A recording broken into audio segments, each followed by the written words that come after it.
목요일 새벽 예배를 하나님께 올려드리겠습니다. 오늘 하나님께서 우리에게 주신 말씀은 욥기서 18장 1절에서 4절까지 말씀입니다. 수앗 사람 빌닷이 대답하여 이르되 너희가 어느 때에 가서 말의 끝을 맺겠느냐. 깨달으라. 그 후에야 우리가 말하리라. 어찌하여 우리를 짐승으로 여기며 부정하게 보느냐. 울분을 터뜨리며 자기 자신을 찢는 사람아, 너 때문에 땅이 버림을 받겠느냐. 바위가 그 자리에서 옮겨지겠느냐. 아멘. 철로 위에 놓여져 있는 두 철제는 만나지 않습니다. 왜냐하면 그것들은 나란히 놓여져 있기 때문입니다. 평행을 유지하고 있는 한 그들은 끝까지 만나지 못합니다. 욥과 그의 친구들의 대화를 듣고 있으면 이들은 끝까지 만나지 못할 것 같습니다. 철로 위에 두 철제처럼 평행을 유지하여 합의점을 찾지 못하고 있기 때문에 결론을 짓지 못합니다. 8장에 이어 빌닷이 또 한 번 말을 시작합니다. 2절입니다. 너희가 어느 때에 가서 말의 끝을 맺겠느냐. 지금까지 친구들이 욥에게 너무 정중하게 말을 했다는 것입니다. 욥의 뜻을 굽혀서 바른 길로 인도하려면 강하게 밀어붙여야 하는데 너무 조심스럽게 말했다는 것입니다. 그래서 지금까지 대화의 끝을 맺지 못하고 있을 뿐만 아니라 욥이 돌이키지도 않았다는 것입니다. 그래서 그런지 이 장에 기록된 빌닷의 어조는 굉장히 강합니다. 격양된 모습입니다. 소극적인 모습에서 벗어나서 마치 저주에 가까운 발언을 하고 있습니다. 특별히 5절 이하는 악인의 운명에 대해 말하는데 자신이 주장하는 인과응보의 원리에 따라 악인은 비참한 결말을 맺을 수밖에 없다고 합니다. 반복해서 말하면 강조가 됩니다. 같은 말을 반복하는 것은 뚜렷한 확신의 말을 하는 것입니다. 그러나 그 반복이 과해지면 강요로 변하고 강압으로 변하게 됩니다. 빌닷은 욥에게 다시 말합니다. 자신이 했던 말을 욥이 듣지 않았으니 다시 교리를 언급하면서 욥이 바른 길로 가기를 말하고 있습니다. 이번에는 화가 섞여 호소하며 말합니다. 빌닷의 말의 결론은 욥에게 고난이 온 것은 욥이 죄인이기 때문에 오는 것이라고 선포합니다. 빌닷의 말을 조금 더 구체적으로 살펴보면 다음과 같습니다. 먼저는 악인의 빛은 사라진다고 합니다. 5, 6절 말씀입니다. 빛은 번영과 생명의 상징입니다. 악인의 빛이 사라진다는 것은 악인의 죽음을 의미하는 것입니다. 두 번째는 악인은 자기 꾀에 빠져 넘어진다고 말합니다. 악인은 다른 사람을 잡기 위해 함정을 파고 덫을 놓지만 그 함정과 덫에 자신이 걸려 넘어지게 된다고 말하는 것입니다. 세 번째는 악인은 공포와 재앙과 질병을 경험한다고 합니다. 악인은 결코 평안한 삶을 살지 못할 것이라고 저주하고 있는 것입니다. 네 번째는 악인의 삶은 기억조차 되지 않는다고 말합니다. 어떤 사람에 대한 기억이 사라진다는 것은 그 사람의 존재가 사라지는 것을 의미합니다. 이러한 빌닷의 진술들은 결국 욥에 고난당하는 현실에 대한 정죄와 비난으로 귀결되고 있는 것입니다. 지금 욥이 어떤 상태입니까? 자식들은 다 죽고 가지고 있던 재산은 다 날아가고 아내마저 떠나갔습니다. 거기서 끝이 아닙니다. 온 몸에는 종기가 났는데 발바닥에서부터 정수리까지 그 종기가 가득했습니다. 그 욥이 빌닷 앞에 있습니다. 욥의 상태를 누구보다 잘 알고 있습니다. 그런데 그런 욥에게 뭐라고 말하고 있습니까? 13절입니다. 질병이 그 피부를 삼키리니. 14절에 그가 의지하던 것들이 장막에서 뽑히며 19절 말씀 가운데 그는 그의 백성 가운데 후손도 없고 후예도 없을 것이며 그가 거하던 곳에는 남은 자가 한 사람도 없을 것이라.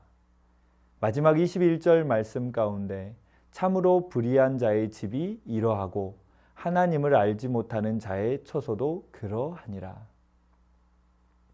무슨 말입니까? 욥, 너가 악인이기 때문에 이런 고난을 당하는 것이야. 너의 지금 상태는 이제 너가 저질렀던 죄의 열매야. 그 고난은 너가 저지른 죄에 대한 보상이야.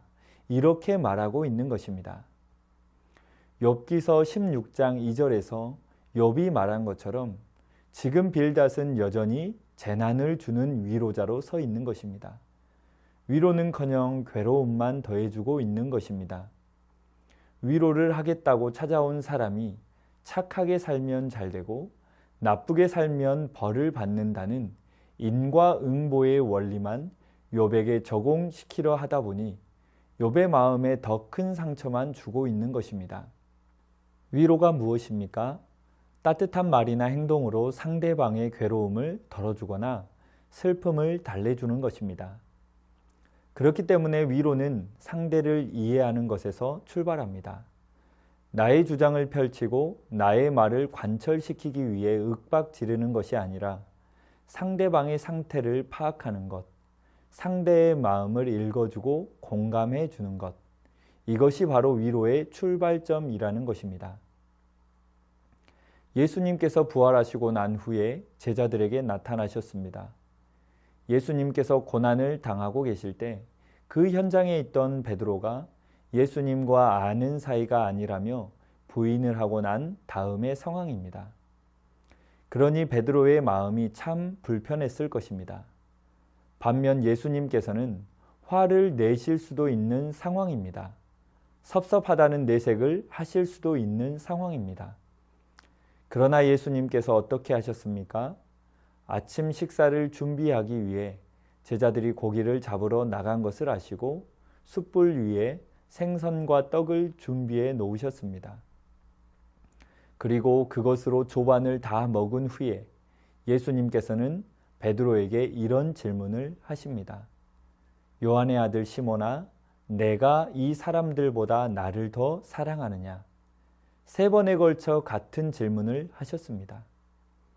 스승인 예수님을 부인하는 큰 잘못을 했지만 인과응보의 원리를 가져다 대거나 화를 내며 윽박 지른 것이 아니라 베드로의 마음을 먼저 이해하고 그를 용서하며 다시 세워주셨다는 것입니다. 오늘 우리 중에 욥과 같은 고난 속에서 하루하루를 살고 계신 분이 있습니까? 경제적 어려움, 가정의 문제나 자녀의 문제, 여러 가지 환난으로 인해 손을 쓸 수도 없는 고통과 슬픔 속에 있는 분이 계십니까? 하나님께서 우리의 진짜 위로자가 되십니다. 재난을 주는 위로자가 아니라 기쁨을 주는 위로자, 제 대신 화관을 주시는 위로자, 그분이 바로 우리 하나님이신 줄 믿습니다. 오늘 또 주님께 나아가 주님께 아뢰시고 주님께서 주시는 위로와 평강을 맛보는 이 한날이 되기를 소망합니다.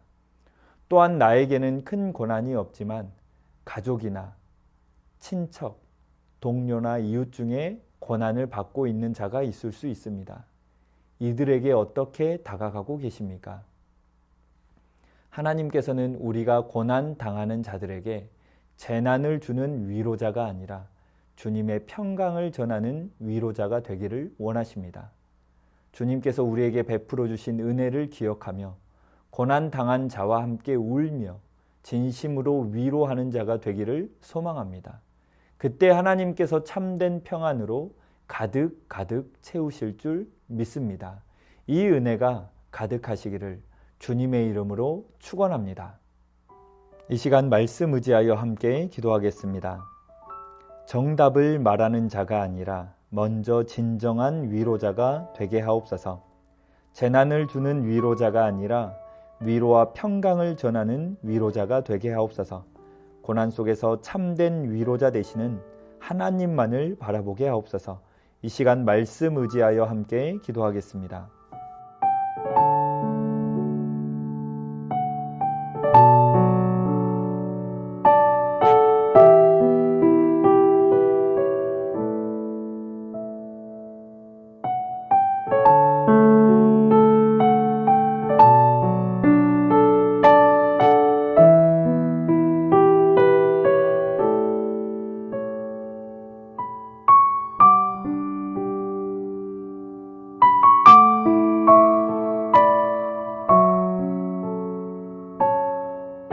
계속해서 나라와 민족 위하여 함께 기도하겠습니다. 나라의 지도자들에게 하나님만을 경외하는 마음을 주옵소서. 참혹한 전쟁은 속히 멈추게 하시고 지진과 자연재해로 아픔 속에 있는 나라와 민족을 긍휼히 여겨 주옵소서. 경제적 어려움으로 고단한 하루하루를 사시는 분들을 위한 정책이 마련되게 하옵소서. 불평등의 구조 속에서 신음하는 이들에게 소망이 넘치는 나라가 되게 하옵소서. 이 시간 나라와 민족 위하여 함께 기도하겠습니다.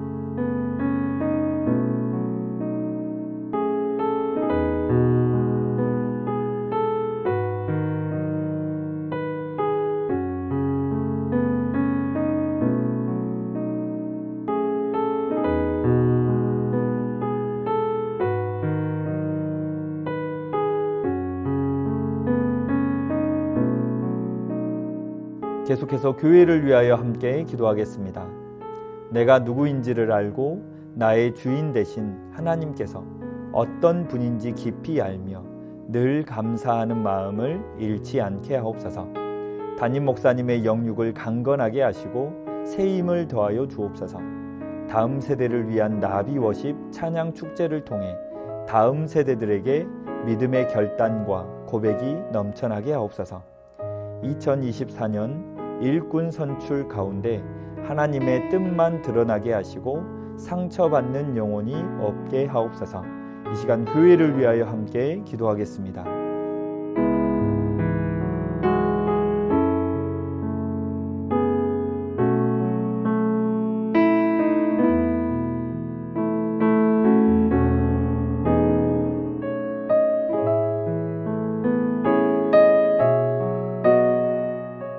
마지막으로 선교사님과 환우분들을 위해서 기도하겠습니다. 탄자니아 김현석 고미라 선교사님을 위해 기도하겠습니다. 어린이 예배를 통해 교회에 오는 모든 아이들이 예수님의 사랑을 경험하고 주님을 만나는 은혜를 주옵소서. 함께하는 스태프들에게 힘을 주시어 기쁨으로 섬기게 하옵소서. 환우분들을 위해 기도하겠습니다. 최기숙 집사님 유방암 판정받았습니다. 이후 정밀 검사와 수술하는 과정 중에 하나님 역사하셔서 깨끗하게 치료되게 하옵소서. 김민정 성도님 갑상샘 암 판정 받았습니다. 추가적으로 임파선 쪽에 2차 발견된 혹이 있는데 검사 결과가 잘 나올 수 있도록 지켜주시고 모든 과정이 하나님의 예비함으로 잘 진행되게 하옵소서. 이정희 집사님 조직검사 결과 담도암으로 판명되었습니다. 수술 날짜를 잡고 있는데 실력 있는 의료진을 만나 수술 잘 받고 완치되게 하옵소서. 이용림 성도님 등에 생긴 종양 치료를 위해 항암 시작했습니다. 후유증 없게 하시고 완치까지 선하게 인도하옵소서. 서순자 권사님 폐암으로 항암하실 때 부작용 없게 하시고 깨끗하게 치료하옵소서. 고부덕 권사님 드시는 항암약으로 12월까지 치료하십니다. 부작용 없게 하시고 체력 주시고 강건하게 지켜주옵소서. 권호순 권사님 암수술 이후 림프절로 전이되었습니다. 먹는 항암제로 계속 치료 중에 있습니다. 계속되는 항암을 잘 견뎌낼 수 있는 체력과 힘을 주옵소서. 노선빈 형제님 크론병을 앓고 있습니다. 소장 협착이 경미하게 있어 식단 관리하며 경과를 지켜보고 있습니다. 수술하지 않고 지나갈 수 있게 하시고 소장의 염증이 깨끗이 사라지게 하옵소서. 최경아 집사님의 아버님 퇴원하시고 가정에서 치료 중입니다. 담대함 주시고 재활에 적극적으로 임할 수 있는 마음을 주옵소서. 이외에도 주한숙 권사님, 차영미 권사님, 윤금덕 권사님, 김진옥 집사님의 어머님, 이기범 집사님, 강동엽 어린이, 이민남 권사님, 신혜남 권사님, 이춘실 집사님, 김인혜 집사님, 최혁기 성도님, 이길태 집사님, 김찬준 집사님, 김영자 권사님, 정순금 권사님, 김봉남 권사님, 김광순 권사님, 박문천 집사님, 최일랑 집사님의 아버님, 모든 환우분들의 몸과 마음을 회복시켜 주옵소서. 선교사님과 환우분들을 위해 기도한 후 개인기도 하겠습니다.